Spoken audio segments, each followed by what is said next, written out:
I am looking, Ernie, at the screen, and we're going to post these images on Facebook. But David Bowie with very long hair. Yeah. That is quite a picture of him. And you did some work on Serious Moonlight. It's really funny because, and I think I mentioned before in one of the other interviews that we did, or one of the shows we did, the Haji Sound, that was one of the early mobile sound recording studios that these guys right next door to us in the crossroads of the world, which is a landmark on Sunset Boulevard there between La Brea and Wilcox. And we had rented. We had first rented Mel Brooks's first recording studio, and then we as we grew, we needed a bigger space, so we got this space that looked like a pagoda shaped something from India.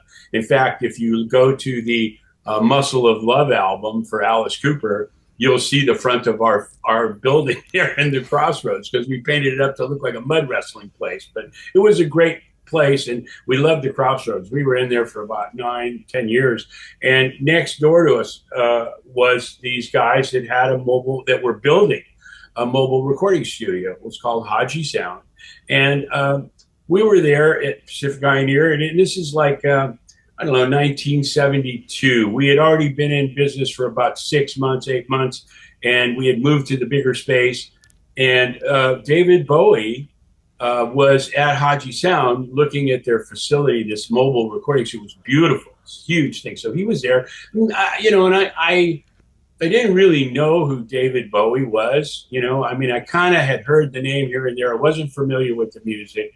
It didn't really get into him until after we had met him. And Ziggy Stardust was like huge, and every cut on that album was amazing. And I always liked the fact that I had met him, and I took this picture of him when he was at the studio at Pacific Pioneer. We were next door, and he, I guess, had heard of us and maybe seen a couple things that we did for Alice or whatever. But the guys at Haji Sound, they got talking, and they actually used us in their advertising. Now, we're right next door to Pacific Pioneer because we were pretty well known by 70, by not so long even after the beginning of Pacific Pioneer, because we had a track record before we started Pacific Pioneer. We were pretty well known. And these guys at Haji Sound were really kind of good to be next door to us because we were in kind of the same business. We both attracted the same kind of, musicians and groups and stuff. So, they had talked, they were talking, and they said, oh yeah, Pacific Pioneer is right there. So he came over, and we hung out for a while, and we took this picture of him, and then I didn't really hear anything from him again. I mean, I always liked the fact that I had met him. I always liked his music. It was a different kind of music because he kind of connected a lot of different. He connected and influenced a lot of different directions that music was taking at the time.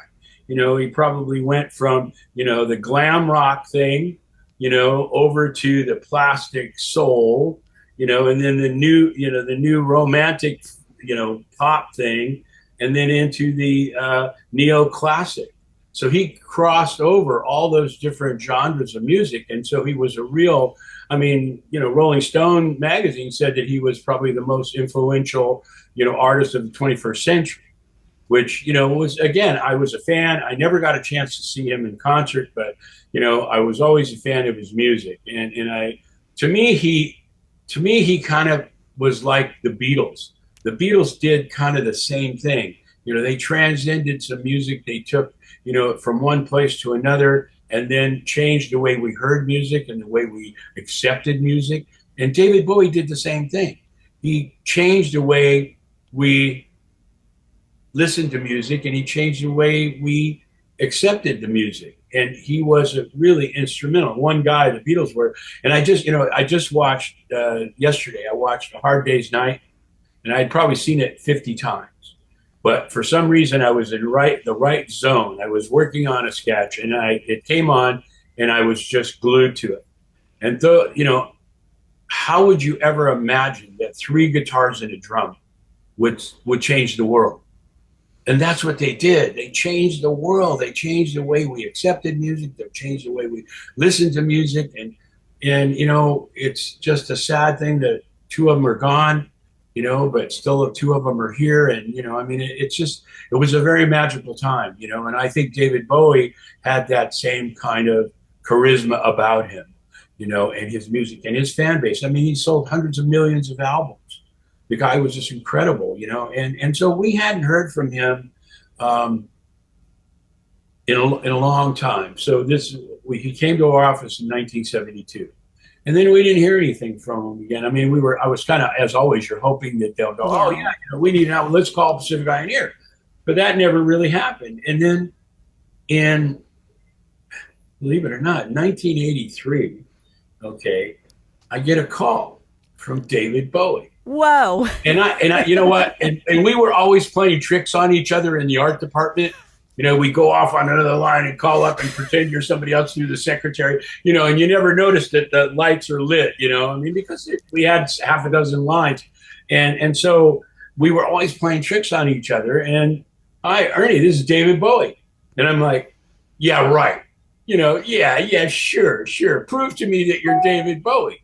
Okay, because I was, as I was saying that, I was looking around to see who was in the art department and who wasn't, because it was probably somebody from the art department that was doing this, right? And then they'd have this big laugh, right? And we were constantly doing it to each other. And so I'm like, yeah, right, okay, prove to me that you're David Bowie. And I'm saying that, I'm looking around, everybody's in the art department. Okay, so it's not, and I know it's not my partner Tony because he's out on a sales call. It's not the secretary, so this really must be David Bowie. And you know, he started with, you know, well, you remember back in 1972, I came by your studio, you know, and I'm like, oh my God, this is David Bowie. I was like, you know, that would have been me. Oh. That would have been me too. Yeah. Oh, yeah. Well, you know, being a big fan, you know, I mean, and I've said that before, I've always been a fan of the musician, you know, and the group. And you know, and I had a diverse taste in music. And I think, you know, that's what really enabled me to do so many different kinds of things. I mean, we've talked about a lot of them on the show. You know, you're going from, you know, and we're going to be doing stuff on the Partridge Family and the Brady Bunch, all the way up to the Rolling Stones and Alice Cooper and Black Sabbath and, you know, Black Oak, Arkansas. You know, the range is huge. And, you know, Bloodstone, a lot of soul stuff, Save the Children. We were really diverse, you know, in the way we would handle music and the covers, because I think part of it was because I was such a big fan.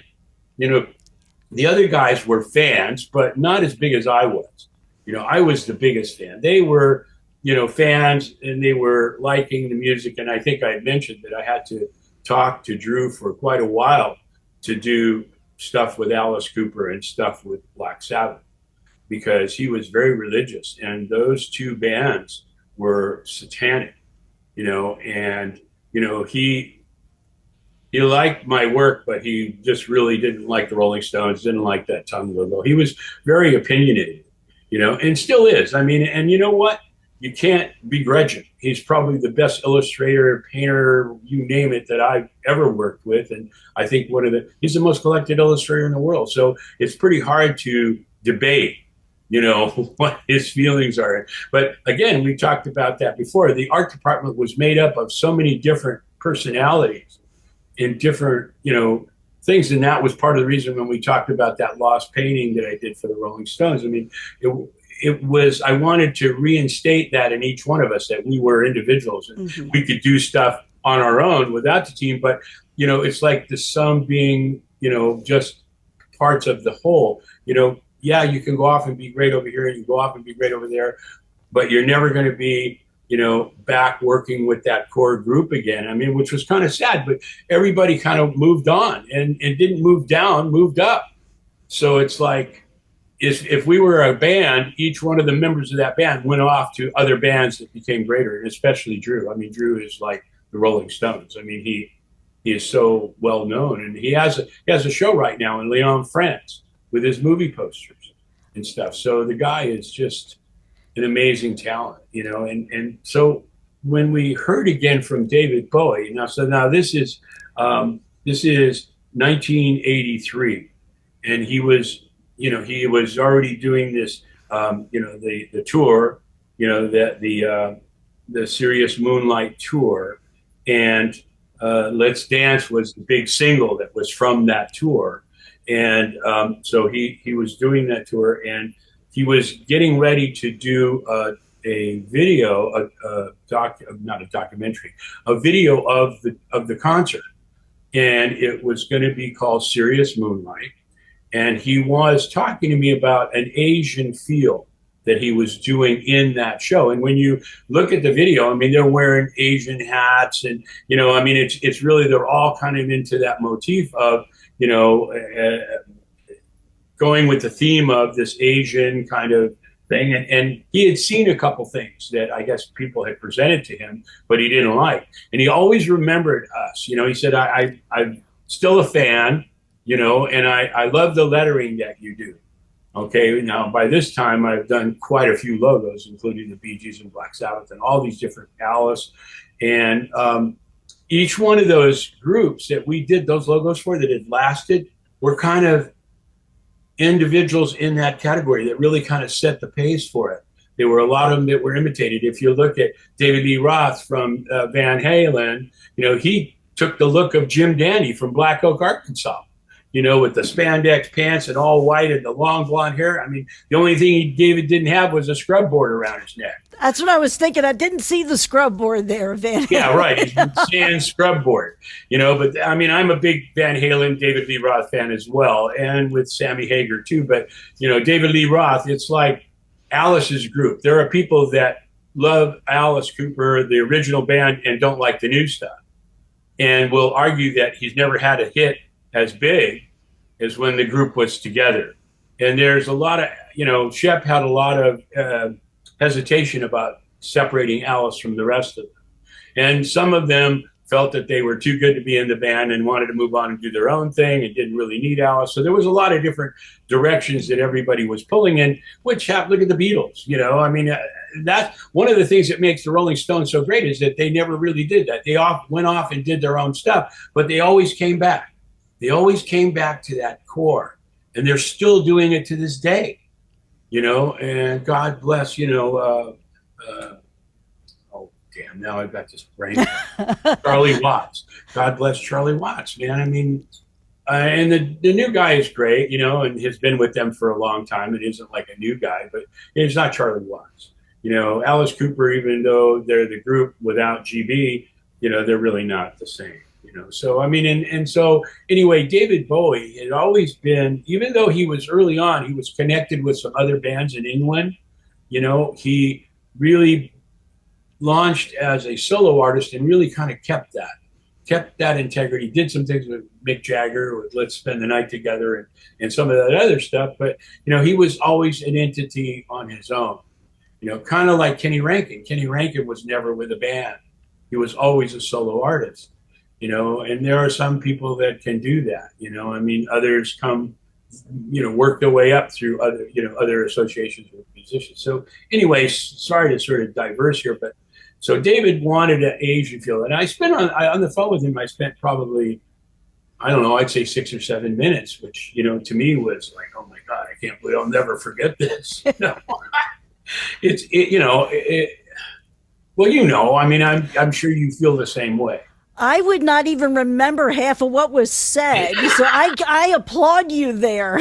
Yeah, right. Well, it's really funny because even at 78, I have a pretty good imagination and retaining a lot of stuff because I lived it. I lived it every day, and that's why it's so important for me to work with you on the Block Party to be able to get some of these stories out there, because once you're gone, and those things go with you. If you don't have a way, and that's one of the great things about the internet. That's one of the beautiful things about the Block Party and you and your value that you bring to everything that I do. I mean, you add the piece that's missing, in my opinion. So, it was really amazing to work on this logo for him. And I didn't talk to him after I did this logo, and you could see it. I got an Asian feel to it. And the Serious Moonlight logo or lettering is down there. And again, I'll send you these so you can blow them up. And then this is how it was used. It was a TV movie of the tour called Serious Moonlight. And this is the logo that I did for him. And I didn't, and then I didn't hear anything more. I submitted it, and then I didn't hear anything. And then all of a sudden, there's this TV show that's out there, and my logo's in the beginning of it. I mean, and it's really great how they used it. Oh, And that's great. I reached out to the people that I had given, and I think they were his people, or they may be people that were with the video, with the show, with the network or whatever. But they said that he really loved the logo. He really, really loved how it came out. So it was like, to me, are you kidding? This is to me right up there with the Rolling Stones tongue. It's right up there with Alice Cooper stuff, the Bee Gees. It's one of those logos. I mean, it if you just look at it, I mean, it looks like a Japanese character. The overall look of that David Bowie lettering, I'm sure he picked up on that because he was a designer as well. He was a designer and an artist himself, and actually went to art school for a while. And a lot of them did, especially the bands from San Francisco and stuff. A lot of those musicians and stuff were in art school, and they preferred, because I remember there were a lot of people that I went to college with that played instruments, and not only when they were stoned on acid, they were playing instruments, and making music, and that was all part of it. Of that scene in the 60s, but a lot of them went on to do other stuff, which was really great. And, I kid that I went to junior high school and high school with, that I never lost touch with, a kid named Jimmy Calhoun, who played with Dr. John. He was a bass player with him. Years later, we reconnected. He was in a group called Creation, which is a group that one of these times, I sent you that list. Oh, I'd love to talk about that too. Yeah. I mean, and Creation is one of those bands. I don't know whether I put it on there or not, but there's a great story to that too. And Lenny Lee was the lead singer. We all went to junior high school together. And a guy named Willie Scott, who was a local band, Willie Scott and the Velveteens, and they played all the high school gigs. And and this is like 1956, 1957. When there were still dinosaurs on the face of the earth. They hadn't just become oil yet, but so, it was really great to hear from him again, be able to talk to him in person. I mean, I wish that I would have had an opportunity to do that with the Stones. I mean, I really felt that, and I had a couple of fans on Facebook reach out to me and say, have you been to the Rolling Stones merch site lately? Because the stuff that they're doing is really terrible. You should really reach out to them. And, and I'm like, now, that what happens there is the Stones aren't really doing it. They have people that do it for them, and they contract it out. Alice works the same way. Shep contracts the merchandising out. Every year, it comes up for whoever wants to bid the highest on it. And smart, I mean, Shep is a very smart business guy, and he's a really great piece for Alice, because Alice is an artist. Alice, I mean, who else at his age can knock out albums, go on tour with 3 different bands? I mean, he's right up there with the Rolling Stones as far as I'm concerned. Some of the major bands from that era came and went. They come back every once in a while, but these guys are constantly, if they're not working on an album, they're on a tour. And they take very little time off. And I think it's because I know why it is from the management standpoint. It's about getting the money. Okay. Mm-hmm. Shep told me that once. He said that I learned 3 things from the music business when I started it. Always ask for the money. Second, never forget to ask for the money. And third, always remember to never forget to ask for the money. Okay, so that's the management standpoint. The artist standpoint is quite clear. He's just wanting to create. He's wanting to leave a legacy that's bigger. I mean, I'm the same way. I've done thousands of things. To me, it's important that people know that stuff was out there. I mean, most people wouldn't even know that I did this for David Bowie, but they know who David Bowie is. And thank God for you and the Block Party that I'm able to tell this story, so that now maybe the next time they watch that video or they hear the name David Bowie, oh, I saw this guy who had met him early on when he had long hair and didn't look like David Bowie. And, and now he's done all this other stuff.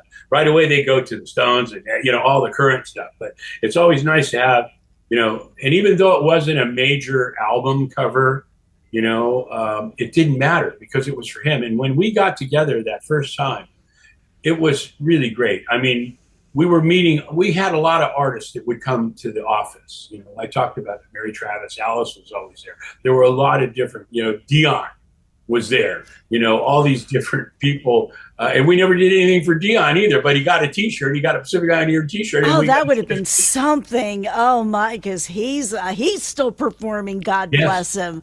Yes. One thing I want to compliment you, Ernie, when we talk about the artist, and I think this is where your successes come in, that you really key in on that artist. Because when you were mentioning David Bowie, Scott Walker of the Walker Brothers were actually bigger in England than they were here in the States. Mm-hmm. And David always admired Scott Walker.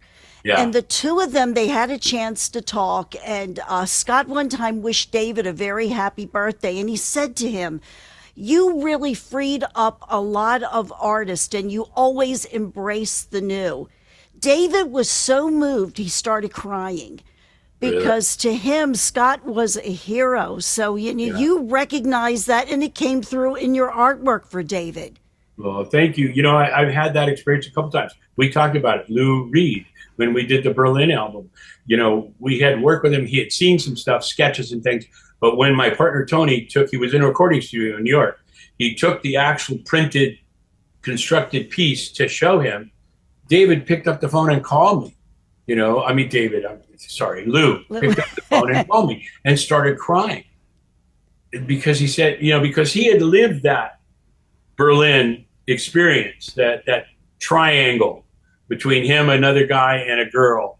And it was very, very personal to him. And he didn't really care whether there was a hit or not. Sweet Jane was on there. In Berlin, it was a very down album, and it wasn't Walk on the Wild Side where the colored girls go do, to do, to do. And that's what people wanted to hear. And, that was probably the biggest hit, outside of maybe Sweet Jane or a couple of those other ones that Lou ever had. It's like, Lou didn't really care about hit singles. They were like that Grateful Dead. They didn't really care about hit singles. They'd have a concert and 500,000 people would show up. Lou had a similar kind of following, hardcore following.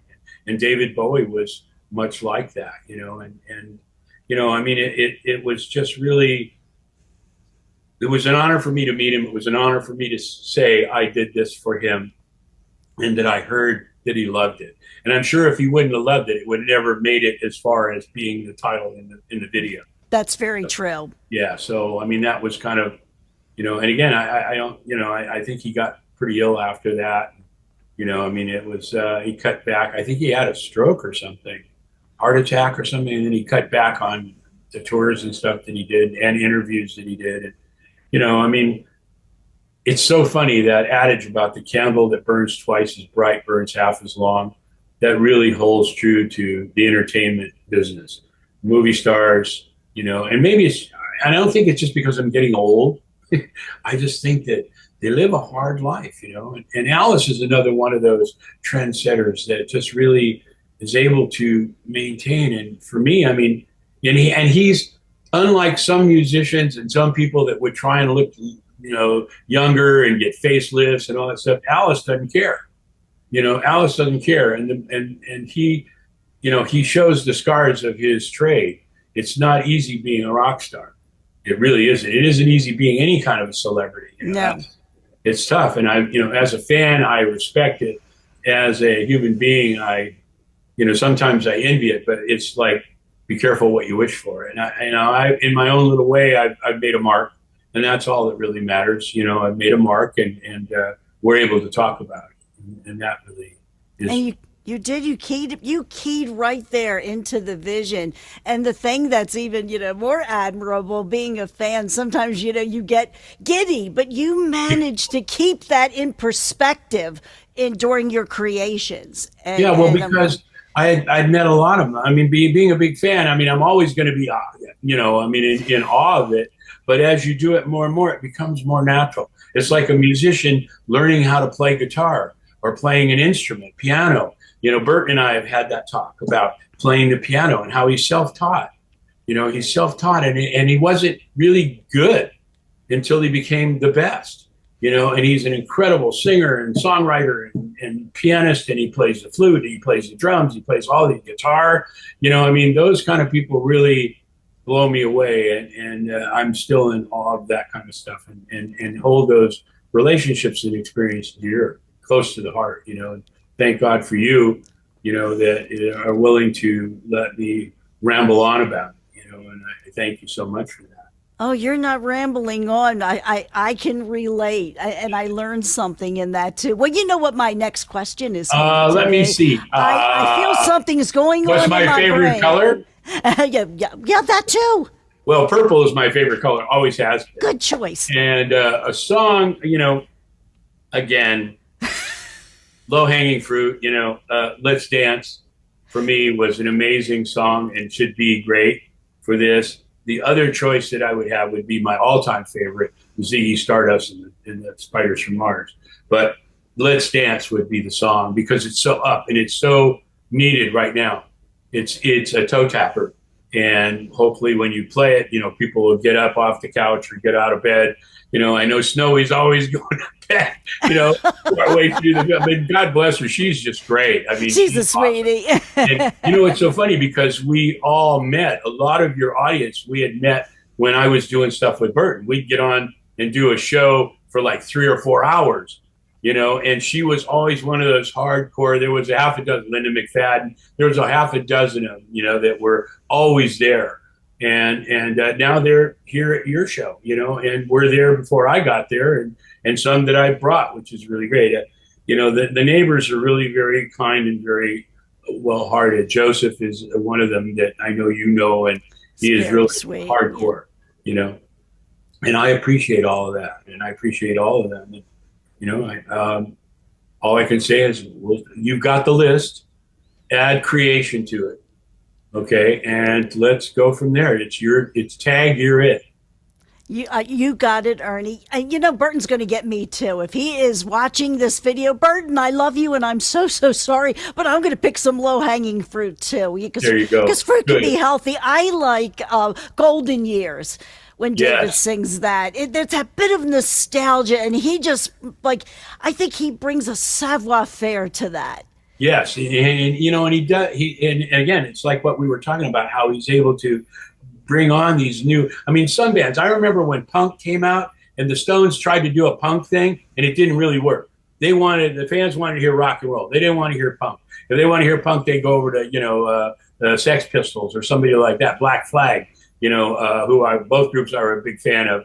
But you know, people want you to be what they see in their hearts and their eyes. Now, I think that the Stones never had, to this day, hits as big as they did when they were first, you know, and I guess you could say that about a lot of them, but they get to the point where the music is more important and it doesn't really look for that commercial, you know, because you got the AR guy from the record company going, well, I don't hear a hit. I don't hear a single here, you know, and they don't really care, you know, so it's like, they're going to just do their music. And I think I hope you agree that as a person who enjoys a lot of different kinds of music like you and I, you know, you're willing to accept that.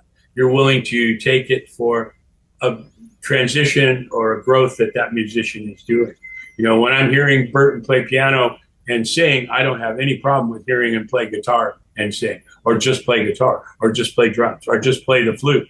You know, I don't go, well, he's a singer. Why is he doing that? I mean, it's showing there, and again, it relates back to me, and we've talked about this, about how I've always considered myself and the gang at Pacific Ioneer a band, and you get to the point where, you know, you're doing these things and as a group, but it's also important that you do them as an individual. And for me to do that painting that we talked about, for me to do comps and things and sketches was so out of the box for me, from the tight little tools that I used in black and white India ink to do all this lettering, like what you see behind you here. You know, that's black India ink on an illustration board. and it's done with these little tools, and I mean, so precise. For me to expand outside of that and do sketches, do comps, do stuff like that painting, it was so amazing. And thank you so much for letting us talk about that. And I've had 300 views on that, by the way, and growing. And it's really neat for me to show that I'm more than a one-trick pony.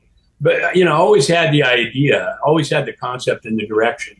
But to me, it's never considered. To me, that's not an art like sitting there and working on lettering and stuff or doing a sketch. It's not art. The concept is just a starting point. It's a stake in the ground for others to influence and change, which is another great thing about Pacific Pioneer. Everybody had a say.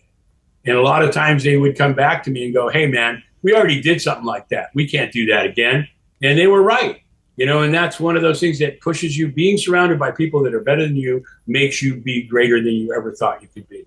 And we'll leave it at that because I know we're running out of time. But I'm waiting for you to pick the next one. Oh, gosh.